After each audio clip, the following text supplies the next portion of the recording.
Well, I would be working like every third or fourth day. So on the off days, I would go to this place called the Blue Post.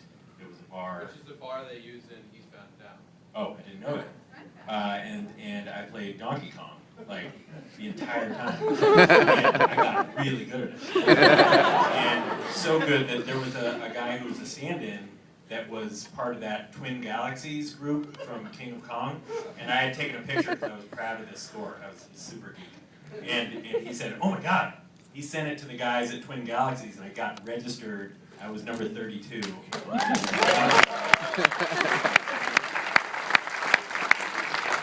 Actually, I was 29. Now I'm 32. So it was really good.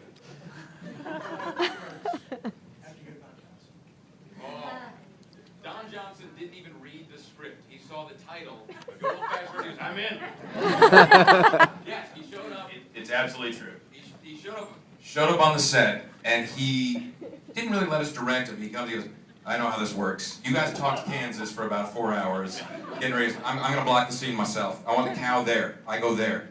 His hair, perfect, like a pile of caramel falling down his face. But we want you like, and we were trying to go for maybe like a slight Miami. It was like maybe a pastel, but maybe it's like a golf shoes. Because you're a golf guy. No, it's a pink shirt. It's a pink shirt. I got this, and I want those shoes.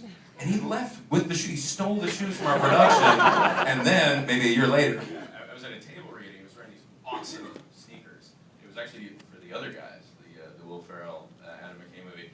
And I noticed he had these awesome sneakers on. I said, Don, like, you remembered me? And I was like, really cool sneakers. I was like, did you get those from a shoot? He's like, yeah. And I said, you stole the shoes from our shoot. He goes, yeah. So if you're making a movie with Don Johnson, in the budget, shoes. Was the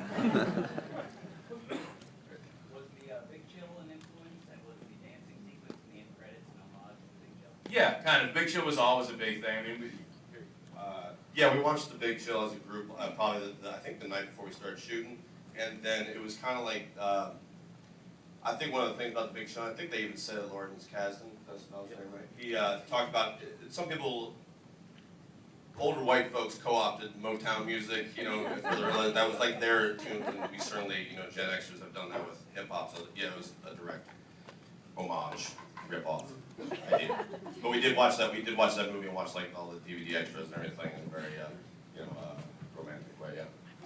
And I would say it was a movie that we all loved, and there was something about it where it was about a funeral they're all coming together for, but it really is about a group of friends and how they've changed as adults. And ours is very similar, hopefully in some ways, other than it's an orgy that brings them all together there at the end. But otherwise, really, we wanted to make a movie about adult friends reaching kind of the end of that era when people start splitting up, moving away, settling down, and how how you feel about losing that group of people to become your kind of your adult family, and you express your love in a very specific fashion. That's the idea. Anyone else? One last question. Is there time for 2 more questions? Boom, 2 more questions. Boom! The morning after the orgy, what happened to Will and Lucy? Good question, guys. Take it away. I can't remember what happened, Will. She's British!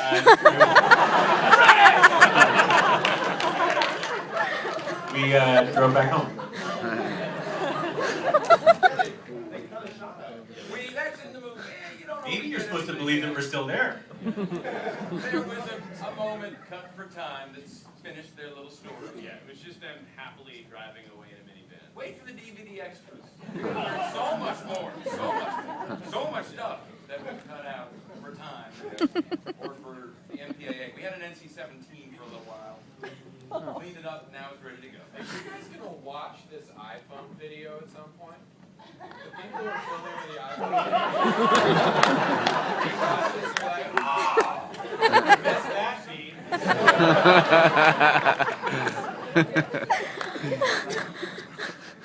Last question. Right here. Have you been in an orgy? Oh, great question. After party. I'm trying to think. I would be honest. I haven't. I have not. I have not. I don't have anybody. I have one true story. Tyler's got a true story, guys. This is gonna be it. I had an opportunity to be in an orgy when I was about 17 years old. It's fucking weird. And I walked away from it. I chickened out. Yeah. It was more like it was not funny like this. It was very disgusting and weird. Hopefully that's not what you thought this was. But I just and ran away. I was 17. God damn it! I barely even had sex with one person.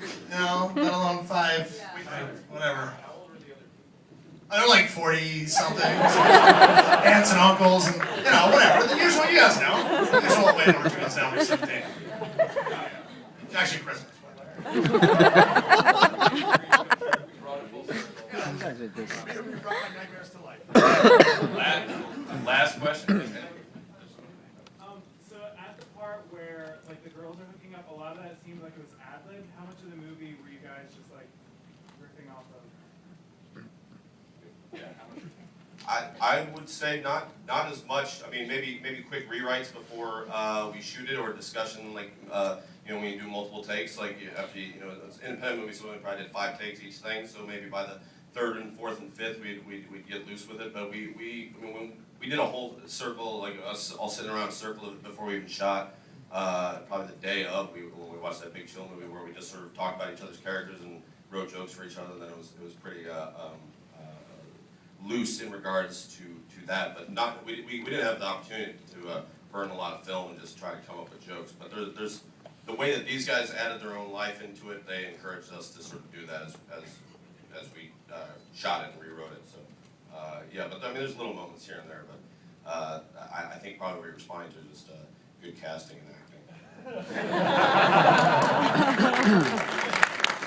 It was amazingly collaborative, and people were actually like the